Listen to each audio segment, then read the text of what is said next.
Namaste, my dear brothers and sisters. The love and blessings of the Mother and Sri Aurobindo to all of you from Sri Aurobindo Ashram, Delhi branch. And due to some technical issues, we are starting late today. And we've not been able to play, I think, the music as usual.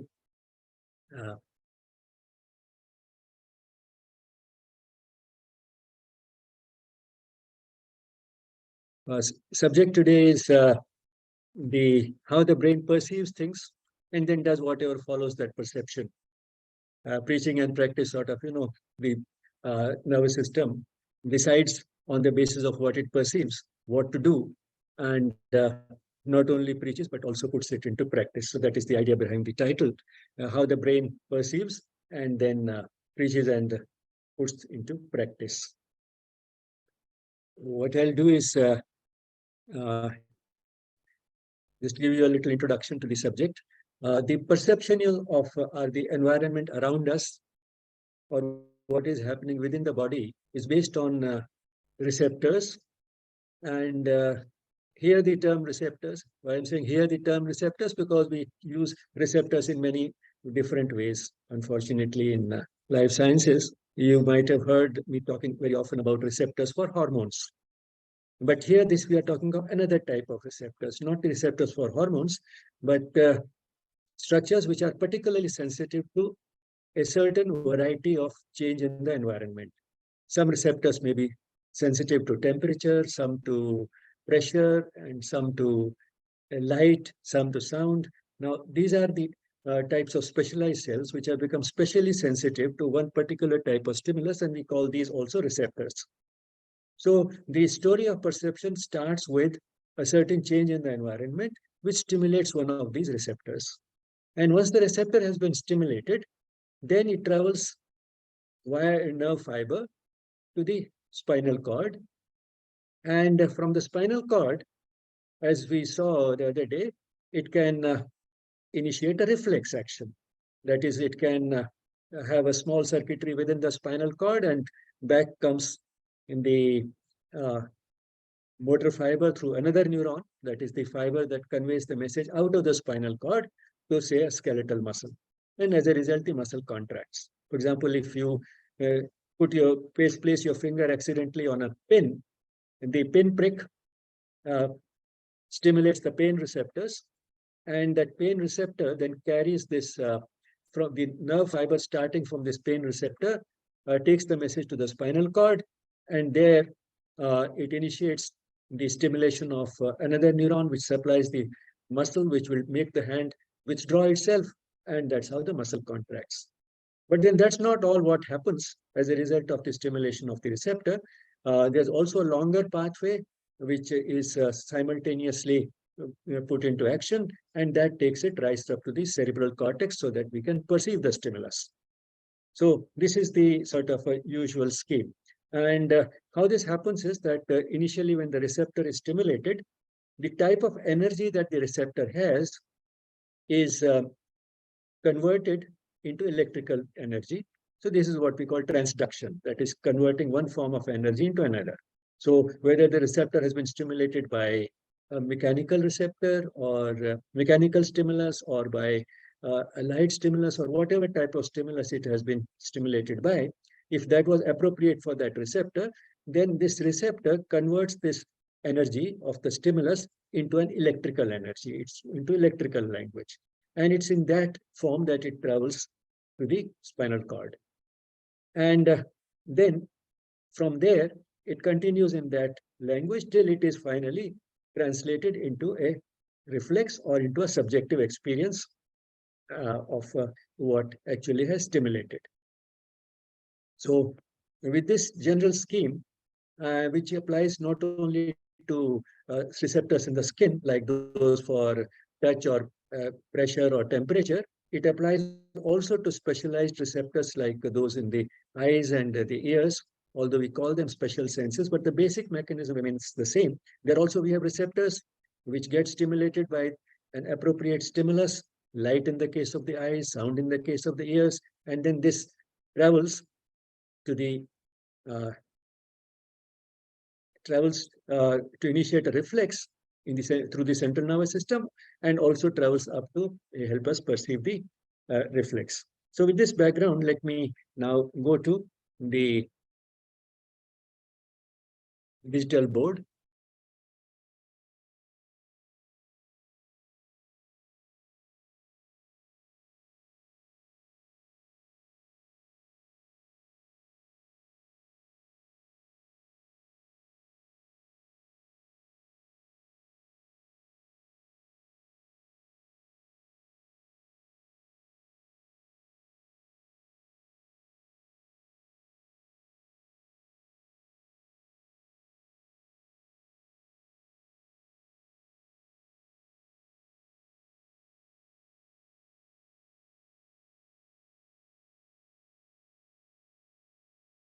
So for simplicity, we'll stick to the skin receptors most of the time. And in the skin, we'll take up some of the simplest receptors, which are the free nerve endings. The free nerve endings are have the receptors for pain and temperature. Why we call them free nerve endings is because in contrast, we have other types of receptors which are a little more specialized. Say, I mean, let me just sort of draw it to make it look simpler. So say this is the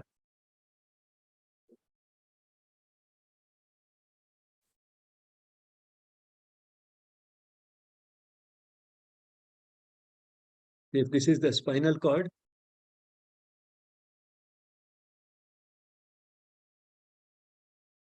Now this is the skin. And in the skin, we have this type of free nerve ending, which itself acts as a receptor for pain and temperature. But in contrast, we also have in the skin some specialized receptors, like say this one.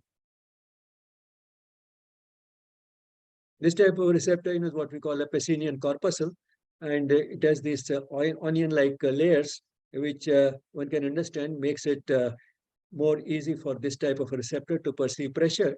And within this, of course, there will be a nerve ending,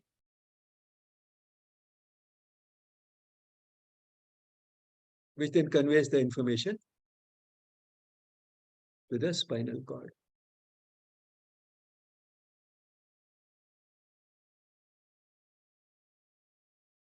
So for simplicity, we shall stick to the free nerve endings.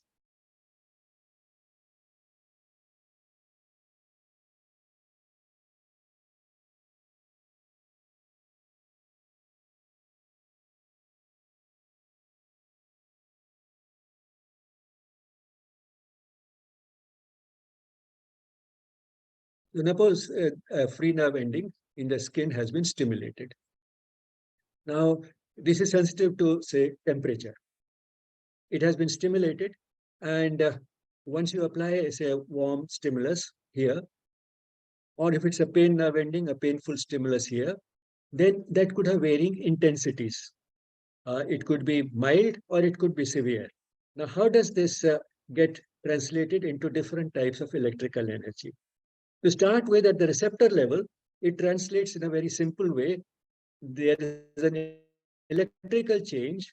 Whatever the type of stimulus, it's converted into electrical language. So there's an electrical change here at the receptor. And that electrical, the magnitude of that electrical change is proportional to the stimulus. So if the change is of this type for a weak stimulus, say if this is a weak stimulus, it leads to this type of a change. A strong stimulus, so this is a strong stimulus, leads to a bigger change. And when this change crosses a certain threshold, then only the nerve impulses will travel along this nerve, which means a very mild stimulus may not be perceived at all.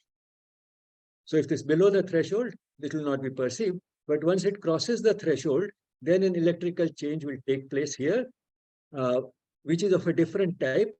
That is not graded. That's an all or none type of a response. That is either that electrical change takes place in this nerve fiber, it travels along this nerve fiber, or it doesn't take place at all. So that's an all or none. Whereas here, the change that takes place is a graded process, and the magnitude is proportional to the strength of the stimulus. So the coding of the strength of the stimulus at the receptor level is through the magnitude of the change that takes place. And this takes place at the receptor, so this is therefore called the receptor potential. So the receptor potential is related in its magnitude to the intensity of the stimulus. But then if this is an all or none response, do we have no code at all here? After that, then what happens? How do we finally perceive the strength of the stimulus? That happens because here that is changed into another type of language, and that is the frequency. So a mild stimulus will be perceived, will travel at this frequency, whereas a strong stimulus will travel at this frequency. So the frequency of the change here, which is all or none in character, depends upon the magnitude of the stimulus. So the code changes here. Here it was the magnitude of the electrical change. And if it crossed a certain threshold, then an all or none electrical change travels along this nerve fiber. And the frequency with which that electrical change takes place is proportional to the intensity of the stimulus. So the code changes. And then it is, then this goes to the spinal cord.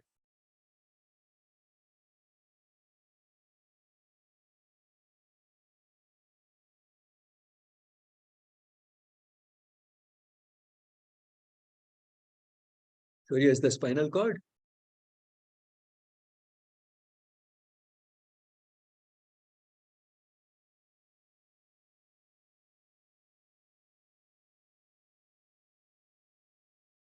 The cell body of this neuron is just outside the spinal cord, and then it enters here. And one thing that it does is to stimulate a reflex, a contraction of a muscle, but then simultaneously, it also goes up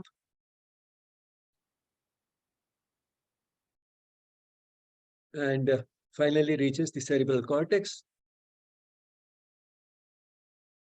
where it once it reaches there, then we are able to perceive the stimulus.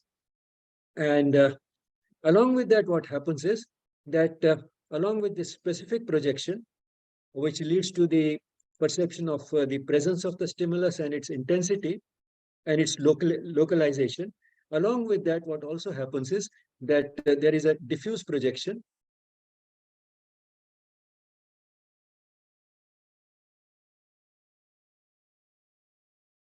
all over the cortex. So that's a specific pathway which carries it to a particular point in the cerebral cortex, so that we are able to perceive the nature of the stimulus, that is what modality it is, what's pain or temperature, where it is located in the body, and what its intensity is. So that much we are able to make out from here. But then along with that, there's also a diffuse projection throughout the cortex, which leads to arousal. And that's what contributes in one way to keeping us awake. And conversely, when there is no stimulus going or very few stimuli going from the surroundings, that arousal will not take place, and therefore we tend to fall asleep. So that explains the common experience that we fall asleep more easily when when we fall asleep more easily when there is no stimulus in the surroundings.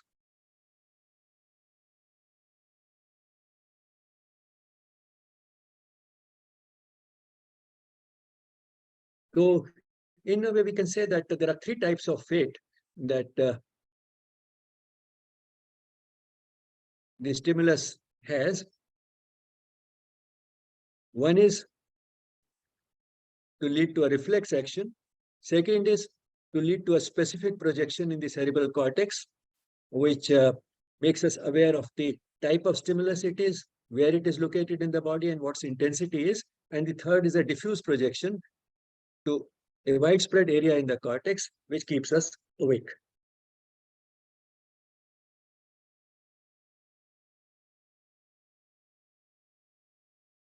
Now, what about the specific pathway? That's what we shall concentrate on.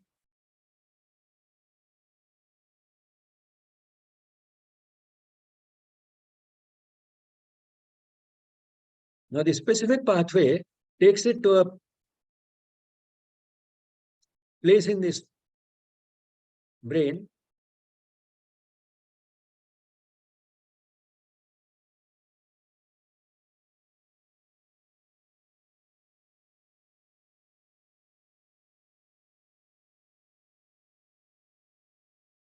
Now, if you look at the surface of the brain, it has many convolutions.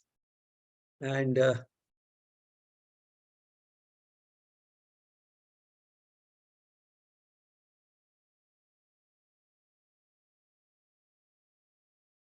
you can see these grooves here.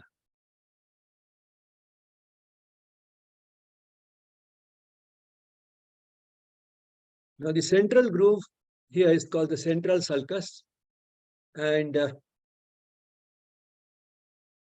this is the back side. And this is the front. So on the back side, that is behind the central sulcus, there's one more. And the space between the two is called the post-central gyrus. Post, because it is posterior to it or behind it. And gyrus is the term that we use for that place which lies between two such folds, two such grooves, is the gyrus. So this is the post-central gyrus. And we find that the specific projection of stimuli from the skin like touch, pain, or temperature is to the post-central gyrus. So this is the primary sensory area in the cortex. And when the message is conveyed here, it is interpreted as a sensory stimulus. But then what are the aspects of the stimulus that are interpreted here? The type of stimulus it is, whether it's touch or say pain or temperature, the location, whether it's on the foot or the hand, and its magnitude, whether it's mild or it is severe. So that is the type of interpretation we get from here, the type of awareness we get over here.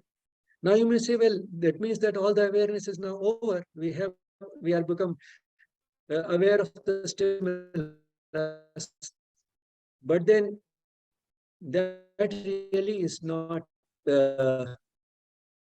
enough, because we need a lot more than that to be able to perceive the stimulus properly. And therefore, what happens is that from here, it then spreads to surrounding areas. And these surrounding areas are called the association areas. Now, what happens in these association areas is that this stimulus then gets related to our past experience, our past memory, and so on. And that leads to a proper interpretation of the sensory stimulus. And once that proper interpretation has taken place, then there is an emotional reaction to the stimulus, and also a motor response, which means that some type of movement, some type of action takes place based on what the stimulus is.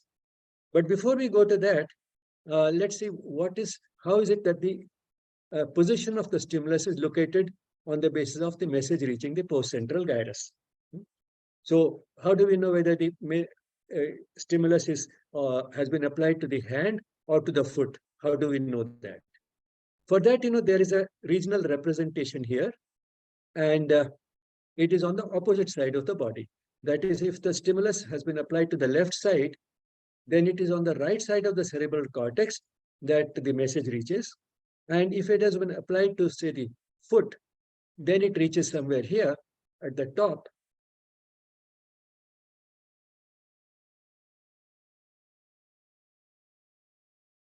And if it has been applied to the hand or the face, then it reaches somewhere at the bottom. Which means that the representation is upside down. Not only that, we find that the area that is dedicated in this primary sensory area to each part of the body is not in the same proportion as in the body itself. The area that it gets here is proportional to the sensitivity of that structure. For example, some of the most sensitive structures are the fingertips and the lips. They get a much bigger representation, whereas the thighs are not very sensitive, and they get a much smaller representation. So the representation here is upside down, and it is proportional to the sensitivity of that structure. Or you can say that the sensitivity is there because it gets a bigger representation here, and therefore we become more sensitive to a stimulus applied here. And further, you find that in that area which is more sensitive, the density of the nerve endings is also much greater. We have more nerve endings present in these structures. More nerve endings and a greater representation in the cerebral cortex.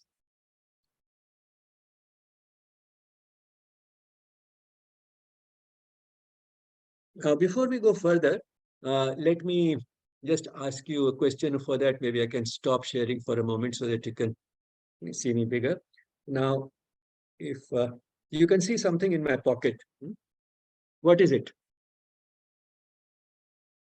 You'll all say that it's a pen. But then let me take it out. It is not a pen, it is a pointer. Now, what you actually saw was only something shiny coming out of my pocket, which looks like the clip of a pen.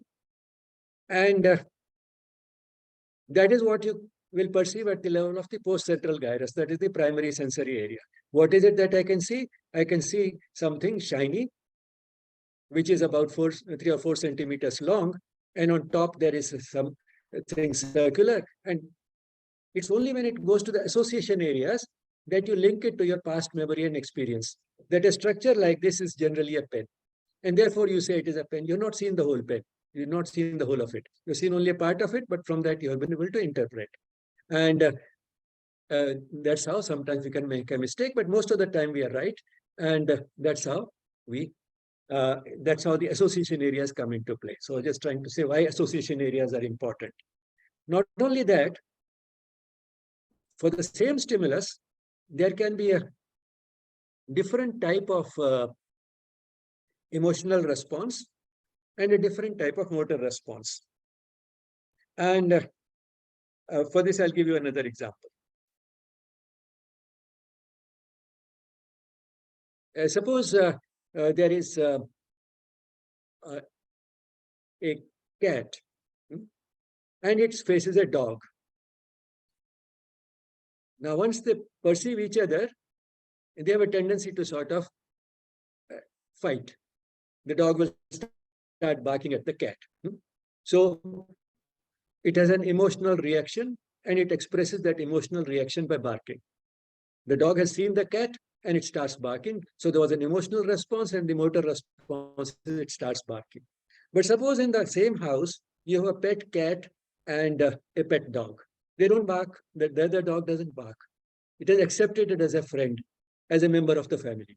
So the stimulus remains the same, but the emotional response is different. In fact, the dog will be helpful to the cat when it needs some help and the other way around. So they become helpful to each other rather than fight. Also, to give you an example from the human world, suppose there's a lady in the market and she's walking there with her child and her husband. Now, the child makes a gesture. It needs some attention. It needs some love. So what does the lady do? She gives it a hug and gives it that love. Now, suppose the husband does the same thing. She's happy, but then she says, "What are you doing? So many people are watching us." And suppose a stranger does the same thing. She gets angry and may she reach for a shoe to hit this man. Now, the stimulus is the same. That is a loving gesture and demanding some love and attention. But the reaction is of 3 different types. The emotional reaction is different and the motor response is different. So one thing is that the stimulus has to be interpreted, and complete interpretation goes beyond what you actually see or hear or what touches us. The emotional response is different, and then what one does is different. So there are 3 things involved here: a complete interpretation, which requires not only seeing something. Say, for example, if you see the sunrise, what is it that we see in terms of a description? That a shiny disk of this much diameter somewhere in the sky. So that's what you see. But then the interpretation, it is the sun, because through experience we have learned that this type of structure is called a sun, and we know a lot more about it: how far away it is, how hot it is, what will happen after 1 hour, it will become brighter, it will become so on and so forth. Now that is the interpretation. But then the emotional response: early morning, sunrise, what a beautiful sunrise. That is the emotional response. And then what is the motor response? What do you feel like doing in response to it? let me go out and see it properly. Or tomorrow I'll get up still earlier so that I can see it at a still earlier stage. Or let me go out for a walk. It's a beautiful sunrise. Let me go out for a morning walk. Now, these are different types of responses which you have. So one is just the registering the stimulus as it is. That is what is happening in the primary sensory area. But then after that, there's an emotional response to the stimulus. Sorry, after that, there is a total interpretation of the stimulus based on the stimulus going to the association areas. And then after that, there's also an emotional response to it. Coupled to it is an emotional response, which is because there are projections from these association areas in the cortex also to those areas which are linked to emotions. And then there's a motor response, that is action taken, because there are further projections from the association areas to the motor areas which control our muscles, etc. So total perception has all these components, and therefore perception is linked also to what decision is taken, and then what the emotional response is, and so on. This may give an idea that if the stimulus is the same, then the response will always be the same. But even that is not really true.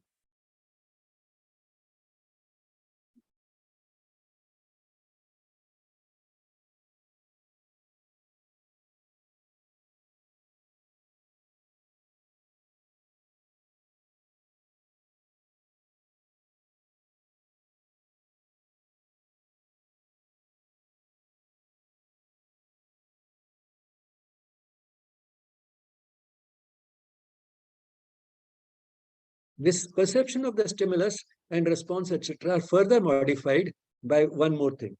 And that is not only this message about the stimulus is conveyed upstairs, that is to the spinal cord and from there up to the brain, it also has an effect downstairs, which means that there are descending fibers also corresponding to the stimulus.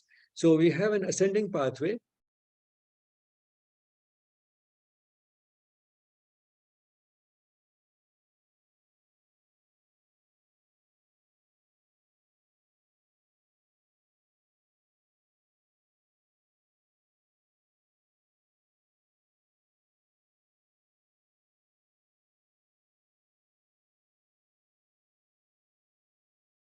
Which at some point will cross over to the opposite side, because the stimuli from the left side reach the right side and vice versa.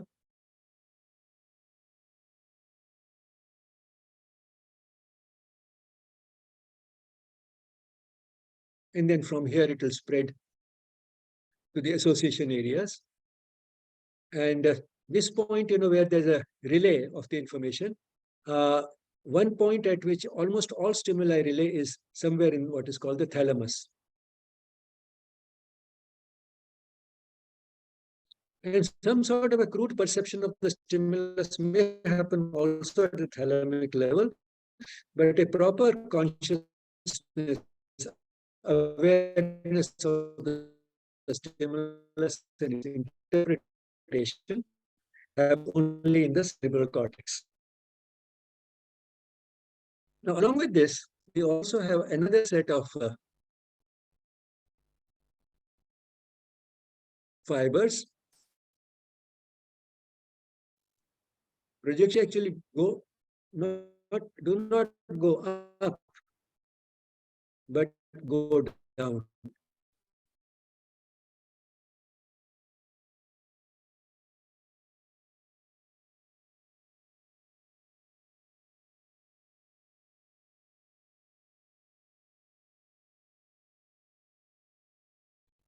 And these also eventually cross over.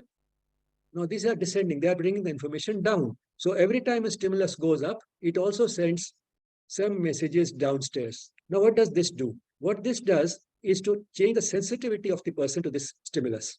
They could make it sharper or they could make it less intense. For example, what do we mean when we say a person is paying attention to the stimulus? When a person is paying attention, then the stimulus is perceived better. On the other hand, when the person is not paying attention, or say, suppose a person on the path of yoga, he has pain, but he doesn't want to pay attention to it, and he brings those soothing thoughts to his mind, which make him relax, which make the pain much less painful, and make it the pain a pleasure. Well, I deserved it, and that's why it is happening. Or that this pain is an opportunity for my spiritual growth.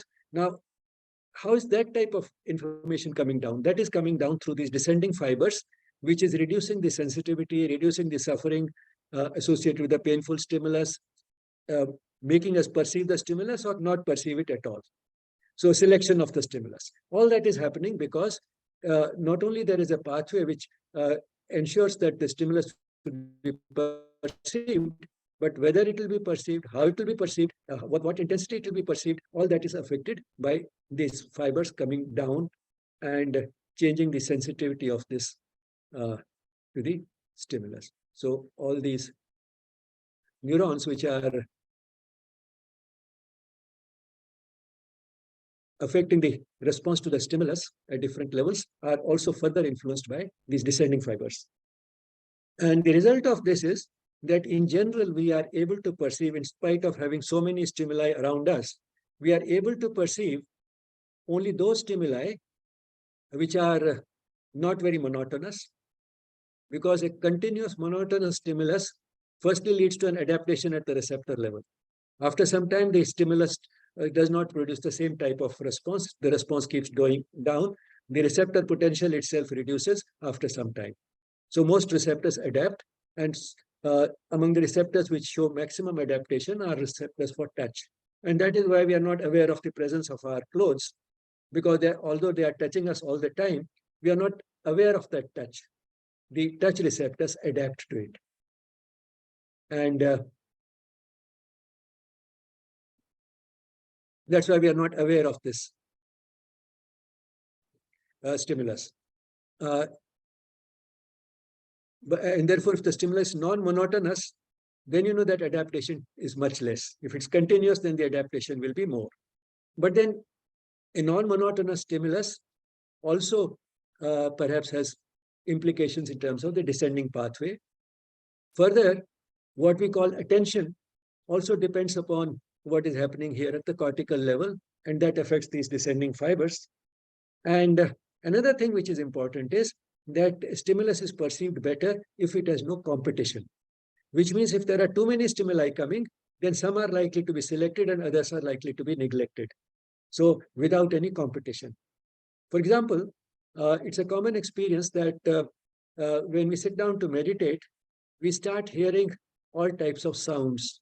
The fan making some sound, somebody blowing a horn outside on the road, that reaching us, or the tick-tock of the clock. All these stimuli we become aware of when we are meditating, when we actually don't want them. Why that happens is because during meditation, we have been able to put our mind into a certain mode of silence. We have deliberately reduced the sensory stimuli to their minimum. We sit in a room with subdued lighting, a room which is quite silent and quiet, in a quiet place with subdued lighting, on a seat which is neither too soft nor too warm, in a posture which is relaxed, although erect. Now, we have done all these things. And one of the things which happens as a result of this is that the sensory stimuli are reduced to the minimum. And when sensory stimuli are reduced to the minimum, the sound stimuli, these stimuli which send sound waves to us, like the fan or the clock, they were always there, but then we didn't notice them because they had competition from so many other stimuli. The other stimuli were sort of masking these sounds. But when our mind is quiet, then even if we don't want to pay attention to these sounds, we start paying attention, or rather we start hearing them, and then we have to make an effort not to pay attention to these sounds because of this unmasking effect. So basically, there are three things which determine the stimulus, whether we'll perceive it or not. One is we'll perceive it if it is non-monotonous. Secondly, if we are paying attention to it. And thirdly, if it has no competing stimuli. This idea of competing stimuli making a stimulus less effective is also something which we apply in medicine. For example, if a person has pain, Then sometimes we apply a local ointment, which produces some sort of a cooling sensation or a strong sensation on the skin, like the balms, etc. Now, what they do is they provide in the same area of the skin where there is a painful stimulus originating, they create at that same place a competing stimulus. And therefore, we start perceiving that, and the pain stimulus then recedes to the background. Now, in case of the pain stimulus, actually the descending fibers have another role, and that is to release pain-reducing substances. And that we shall see a little later when we talk in a little greater detail about pain. So with this now, I'll go to the PowerPoint presentation. But in the meantime, if there are any questions related to what we have talked so far, I can take those up before I go to the PowerPoint. But not any questions related to the nervous system in general, questions related to what we have talked today so far. Any questions?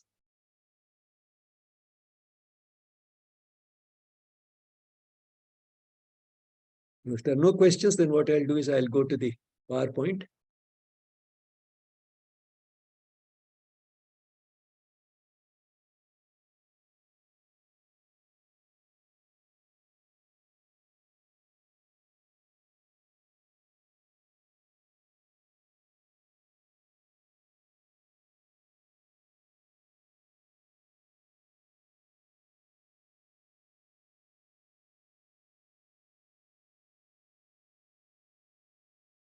Let me start with a quotation from Oliver Wendell Holmes, an eminent physician who practiced in the Boston area in the 19th century. Then mark the cloven sphere that holds all thought in its mysterious folds, that feels sensation's faintest thrill and flashes forth the sovereign will.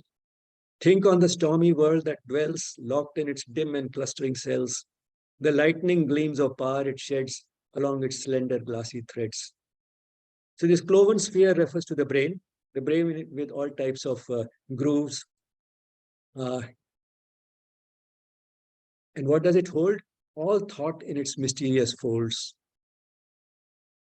Well, thought doesn't originate there, but that is how it seems. That feels sensation's faintest thrill.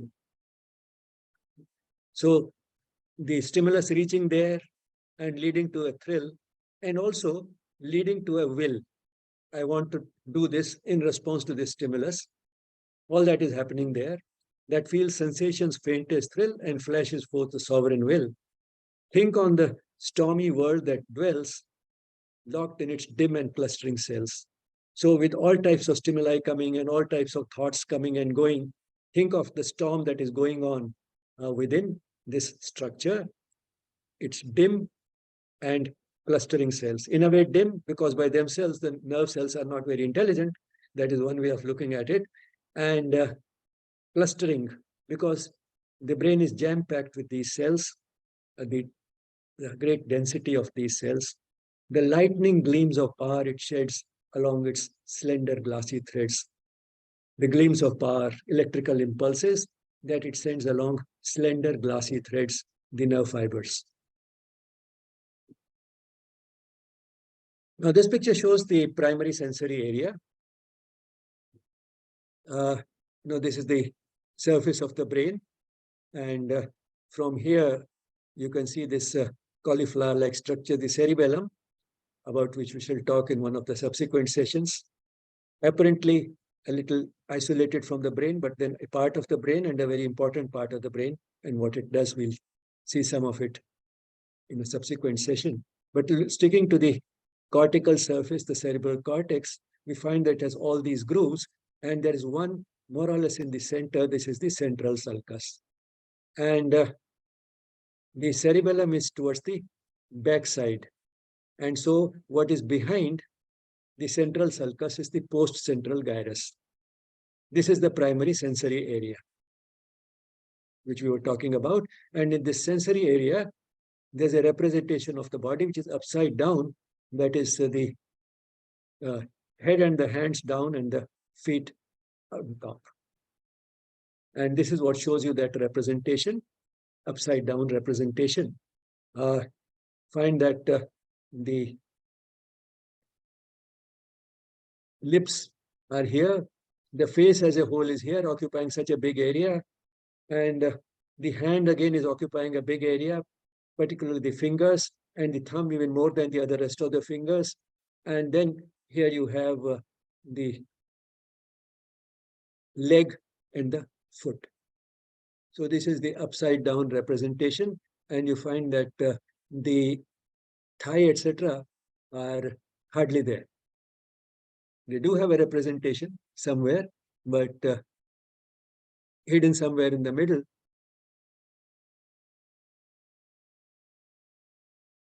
Hardly showing there. So this is what is called the sensory homunculus.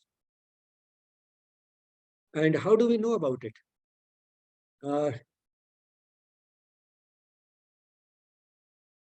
Much of this came from the studies of Penfield and Rasmussen. Penfield was a neurosurgeon, and in neurosurgery, very often you can operate upon the brain under local anesthesia, which means that the person is conscious. You only anesthetized the coverings of the brain by using local anesthesia. The person is still conscious.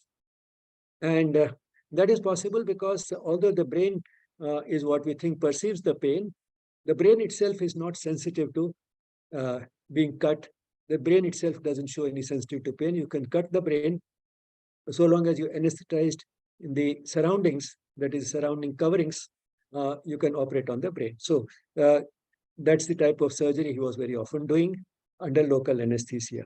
Now he had an opportunity to observe the surface of the brain while the person is still conscious. And then what he did was used an electrical stimulator to stimulate different parts of the brain. And when he stimulated the postcentral gyrus with mild electrical stimuli, when he stimulated lower down, then the person said that I'm feeling something in my lips, for example.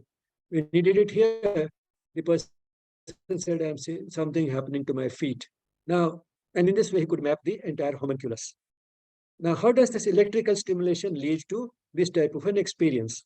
It leads to this type of an experience because the message reaches here normally as an electrical impulse. We saw that the language of the nervous system is electrical, so the message reaches here as an electrical impulse. In contrast, you can do the opposite, that is actually apply an electrical stimulus from outside. And the brain then interprets that as if something is happening to that part of the body, because the experience is that whenever there's electrical activity in this region, then there is some sensory stimulus somewhere in the body. And where in the body, that seems to depend upon which part is getting that electrical activity. So you can mimic that electrical activity, which happens here as a result of a real stimulus by just applying an electrical stimulus here. And that's how you could map it. Not only that, when he went to association areas surrounding this, then he found that he could not only got the location of the stimulus, but he also got a whole story around the stimulus. Then the person recollected, yes, I had gone to such and such place, such and such day, and this is what happened there, and so on. So he could give a whole story surrounding the stimulus.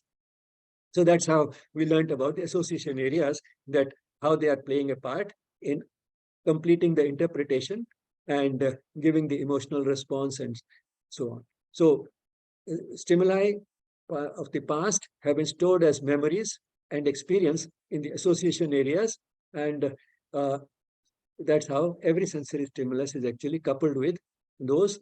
Many of those things might have been forgotten, but when you stimulate electrically, then all those hidden memories also seem to come out. Now we come to a stimulus that we are all quite interested in, and that is pain. Why we are interested in this? Because pain is the commonest symptom which doctors and nurses are told about.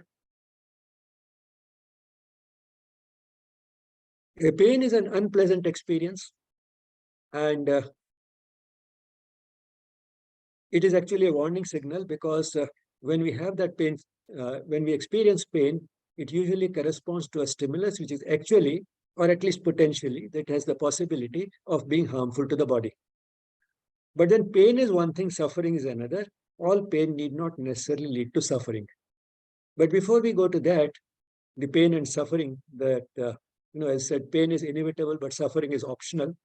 Before we go to that part, let's see a little more of the biological aspect of pain. Biologically, pain is of two types, fast and slow. Now, here is the pathway for fast pain. Here is the fiber originating in the skin somewhere as a free nerve ending, bringing the information about a painful stimulus to the spinal cord. And in the spinal cord, you can see it goes to the opposite side, because the stimulus from the left side actually reaches the right side of the brain and vice versa. So it's right here crossing over to the other side. And on the way, it is giving some projections to different areas which are concerned with reflexes that take place in response to the pain, emotional responses in response to the pain. And from the thalamus, it finally goes to the sensory cortex. So much of the projection of the fast pain is specific in nature, going to the primary sensory area and then from there to the association areas. And why is it called fast pain? It is called fast pain because it travels via nerve fibers which are fast conducting. They conduct this at a high speed to the sensory area, and therefore it takes less time for the pain to be perceived. That's fast pain. In contrast, we find that slow pain is conveyed by another type of nerve fibers. These are called A fibers, and these are C fibers. These C fibers are slow conducting. The pathway to start with is similar, and in fact, the same stimulus may generally stimulates both A type of fibers and C type of fibers. So one aspect of this pain travels fast, another aspect of this pain travels slowly. And what these two aspects are, we shall see in a moment. So there's a slow projection, again, going there. But here there's one difference. The projections to the surrounding structures and diffuse projection in the cerebral cortex is much greater. So this is a relatively non-specific pathway, which is conveyed by these slow fibers. And one can understand that since the diffuse projection is much greater in case of slow pain is more likely to keep us awake than fast pain. Now, what is the different character of these two pains?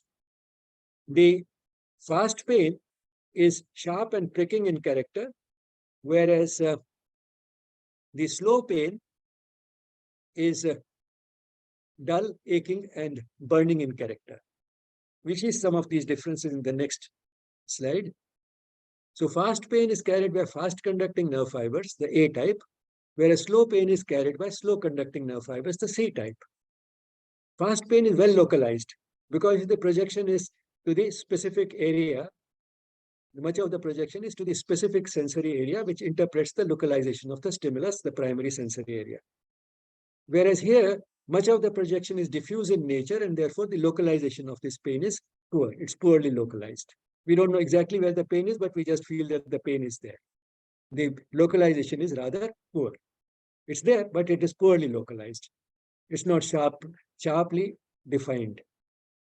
This pain is sharp and pricking in character, sharp or pricking in character, whereas the slow pain is dull, aching, or burning in character. Fast pain is carried predominantly by the specific pathways, which give us specific information of the type of stimulus, the intensity of the stimulus, and the location on the body where the stimulus has been applied. Whereas slow pain is carried predominantly by the non-specific pathways, that is, the pathways which lead to a diffuse projection and keep us awake. Fast conducting nerve fibers are blocked most easily by pressure. We can block the conduction through these fibers which are traveling from the skin to the spinal cord by pressure, whereas the slow conducting nerve fibers are blocked most easily by local anesthetics. Now let's see how it correlates with our experience. Suppose our finger gets caught in a door. It's a painful experience. What is our first response? Our first response is to clench our, apply pressure. We hold the finger that has gone tightly with the fist of the other hand. We hold it and press it tight. And that seems to reduce the pain. That reduces the pain because the fast conducting nerve fibers are blocked most easily by pressure. So instinctively, we apply pressure to that area. We say that the finger which has been caught in a door, we press it hard with the fist of the other hand. We hold it in the fist and press it hard, and that seems to reduce the pain. But later on, the slow pain will also appear. That does not seem to be affected much. That dull pain, aching, burning pain, which is poorly localized, which appears a little later because of the slow pathway, takes longer to be experienced. That pain is not much affected. That will still be there. Now, how about the slow conducting fibers, which are most easily blocked by local anesthetics? Suppose the doctor has given a local anesthetic at a place before doing some minor surgery. And after the anesthetic has had some effect, he starts using the knife. The person can still feel where the knife is moving. So this sharp pricking pain, which is the fast pain, immediately the person knows this is where the doctor is moving the knife.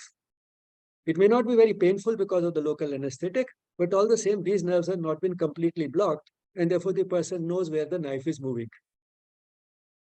But then following that, the surgery continues, but the person does not experience the dull, aching, or burning pain at all, because these fibers have been blocked by the local anesthetic more effectively. Now we come to another interesting phenomenon, the referred pain.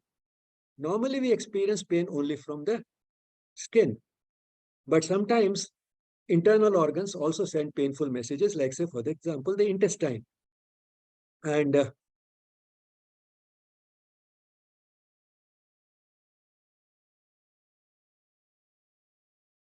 the pathway is similar,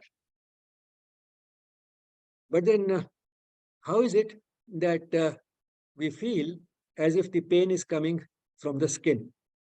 Now let's see that. That is called referred pain. So the pain is because of, say, an obstruction in the intestines. Say the intestine is there, or the pain is because of an obstruction in the ureter. Now, these are internal organs, or the pain is because of something happening in the gallbladder. Now, these are internal organs, and inflammation there, damage there, sends a painful message. And the areas in the spinal cord to which it is sent are again common. It has an independent pathway, but say in case of the appendix, suppose this is a painful appendix, an inflamed appendix. The message is conveyed to that part of the spinal cord to which the impulses arising from the umbilicus also convey the messages, painful messages, to the spinal cord. So if there's a pain in the skin around the umbilicus, that goes via this pathway. If the pain is because of inflammation in the appendix, that goes via this pathway. Now, the result is that it's in the same area, and when the pain goes up, we interpret it as if it's coming from the skin, because it is coming from the same part of the spinal cord. The region stimulated in the spinal cord is the same, and normally we get painful stimuli from the skin, not from the appendix. So the interpretation is as if it is coming from the skin. Because the cerebral cortex, when it reaches the cerebral cortex, it reaches these areas which is similar to that around the appendix, around the umbilicus, and therefore the interpretation is as if it is coming from the umbilicus, and therefore to start with, pain from the appendix is felt around the umbilicus. It's only when the organ gets more inflamed that the pain gets more localized to a region immediately above the appendix, but still it is felt in the skin rather than in the appendix. In the same way, pain from the gallbladder goes to that part of the spinal cord from where painful messages come normally from the shoulder tip on the right side. And therefore, the pain is more likely to be felt on the right shoulder rather than in the gallbladder. So the pain gets referred to a part of the body which has the same nerve roots as the area of the skin. So the area of the skin which has conveys information through the same type of nerve roots as the internal organ. If the internal organ sends a painful message, it is interpreted as if it is coming from the skin. So this is what referred pain is. A similar phenomenon takes place after the amputation of a limb. So this person has an above knee amputation. So this leg is no longer there. So this is the cut thigh, and the nerves fibers which were here, they were also naturally cut. And in fact, when those nerve fibers start regenerating, they sometimes regenerate, and since they have nowhere to go down, they just spread here and form a dense collection of sensory nerve fibers at the tip of the thigh. And because there's a greater density of these nerve fibers which have regenerated but didn't have any space to go down, this becomes very sensitive. And therefore, if a painful stimulus is applied here, or even if it is not applied here, it just as a touch stimulus, that itself becomes painful because of this greater density. And when this is conveyed, the pathway is the same as the pathway which was used for a painful stimulus to the leg and the foot. The painful stimuli to the leg and the foot were conveyed by the same set of nerve fibers by which now the stimulus is going from the tip of the thigh. But then the person still interprets it as if it is coming from the leg and the foot. The leg and the foot don't exist anymore, but the interpretation still remains the same.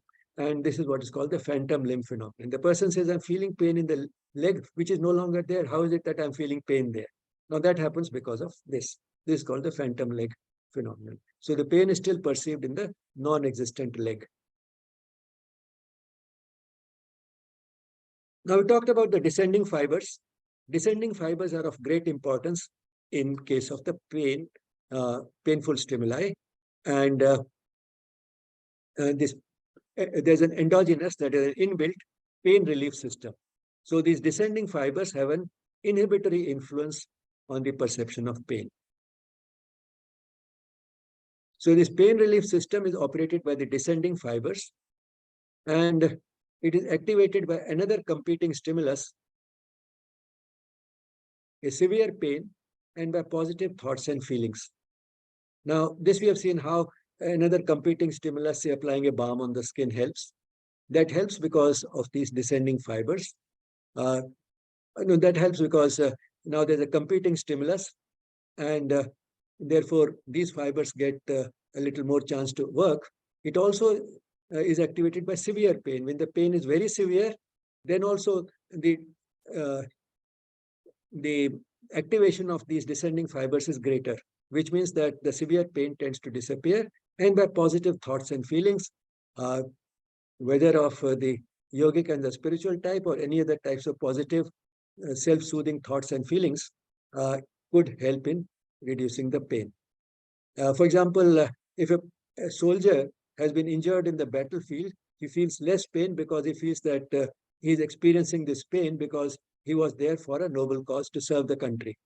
Or an athlete who is more concerned with the game, with the competition than with the pain, if he gets injured, he doesn't feel that much pain.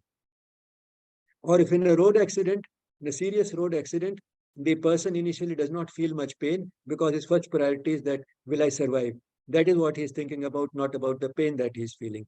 So various types of thoughts and feelings also perhaps act through this endogenous pain relief system, these descending fibers which get activated by any of these things, and that's how the pain becomes much less.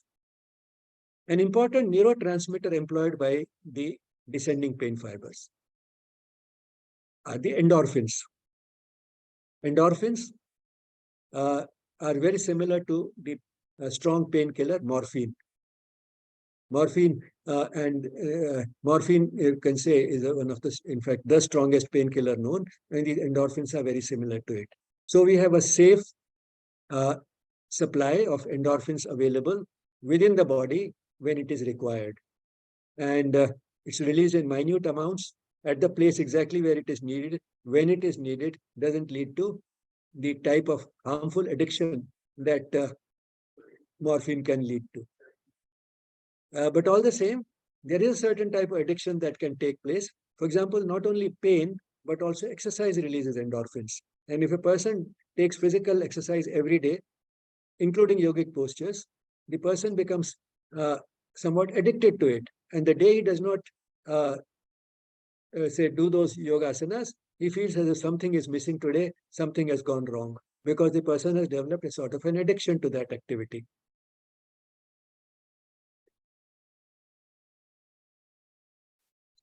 Now, how does now the fact that severe pain also activates these descending fibers and therefore relieves pain. So severe pain tends to disappear on its own because of the greater activation of these descending fibers, which have an inhibitory effect on the pain.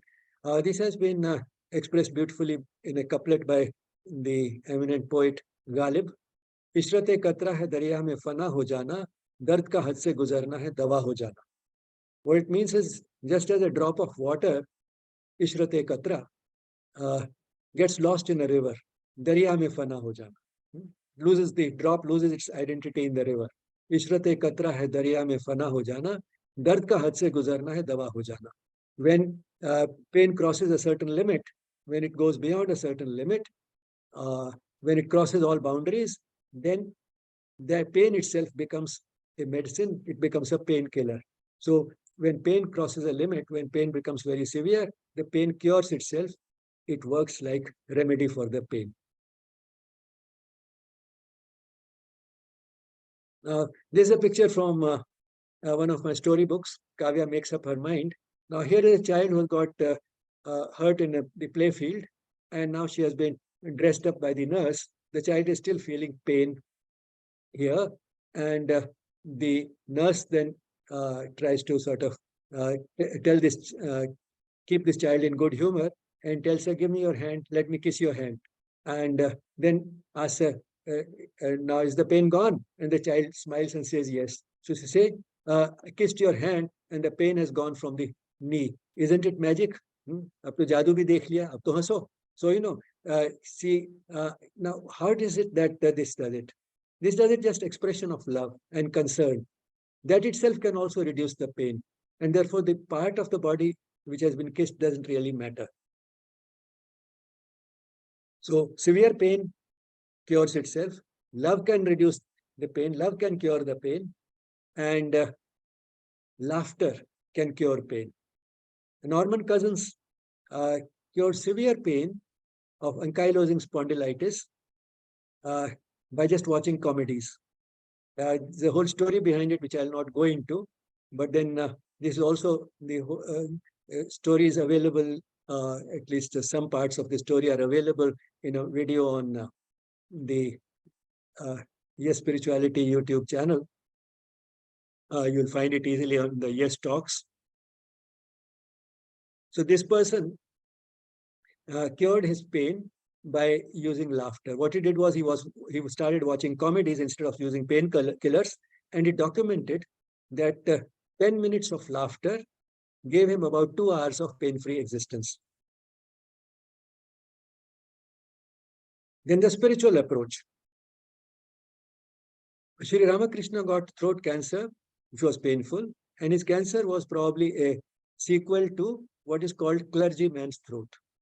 People who speak a lot because they are speaking to lots of people, like the clergyman, and Sri Ramakrishna used to speak to a lot of people to counsel them, to advise them, to guide them.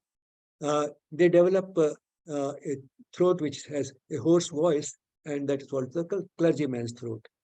Further complication of this could be throat cancer, and that is what he got. And it was a painful condition. And in that condition, the doctors advised him total silence, which they thought will help him live a little longer. But then he refused to go silent. He said, so long as I'm alive, I'll go on doing what I'm supposed to do. I'll not stop helping these people. I'll go on talking. And so he went on preaching and talking to people in spite of this pain. The pain did not affect him. He did not suffer because of the pain, and that's why he could do it. Sri Aurobindo, during his last illness, was asked by the doctor, what are you suffering from? And Sri Aurobindo said, doctor, I don't suffer. So pain is inevitable. Illness is inevitable. Incurable illness is also inevitable finally in life. But suffering is always optional. Much of the pictures in this, realistic looking pictures, were taken from Todor and Grabowski's Principles of Anatomy and Physiology. Suggested reading this popular book, The Human Machine, and these two textbooks, Fundamentals of Physiology and Understanding Medical Physiology, if you want greater detail. This is Sri Aurobindo Ashram, Delhi branch, a picture postcard view of the place where I live and work and from where I'm speaking, to which you're all welcome. Please feel free to send your questions or comments on yes@yesspirituality.com. Gratitude to the Mother and Sri Aurobindo for making these sessions possible. Thank you all for being there.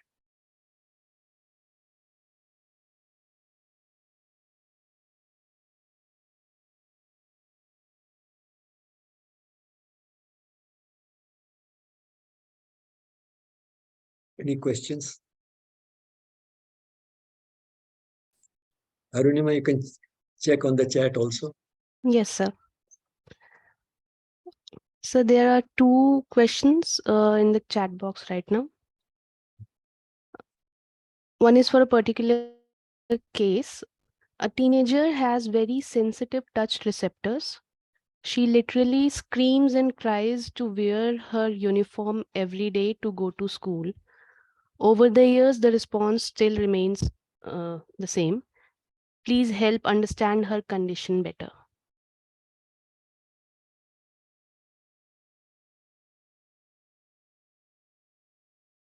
Well, in a way, I mean, there's a close relationship between touch receptors and pain receptors.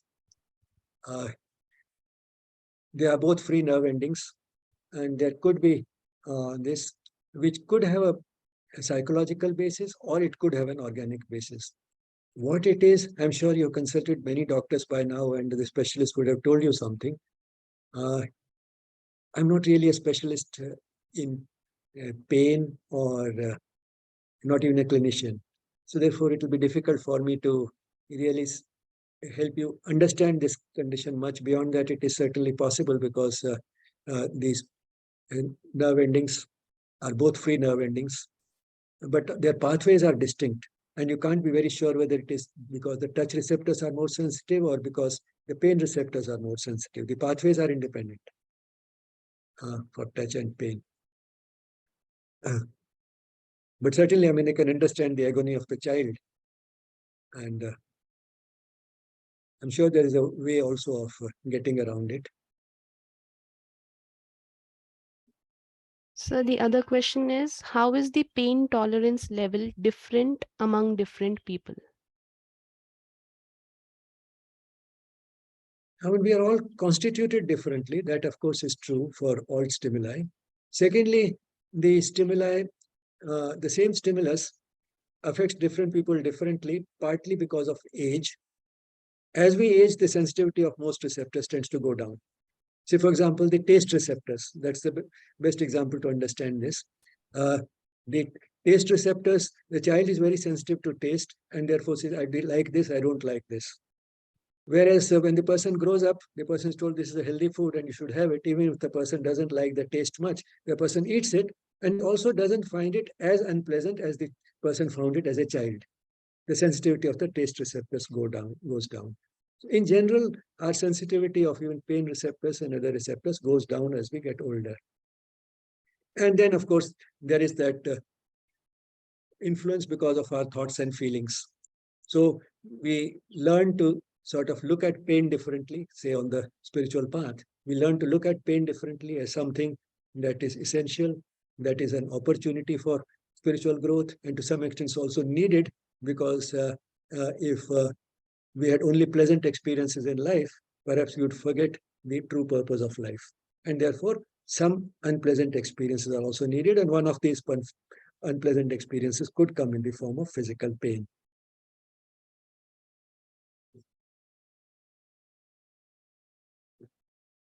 So that is it with the questions as of now. Any other questions somebody has?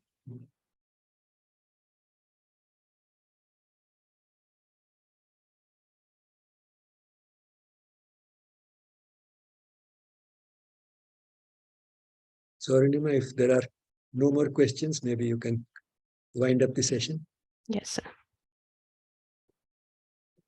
So there are no more questions. I have checked. So we can, I think, close today's session with a moment of peaceful silence.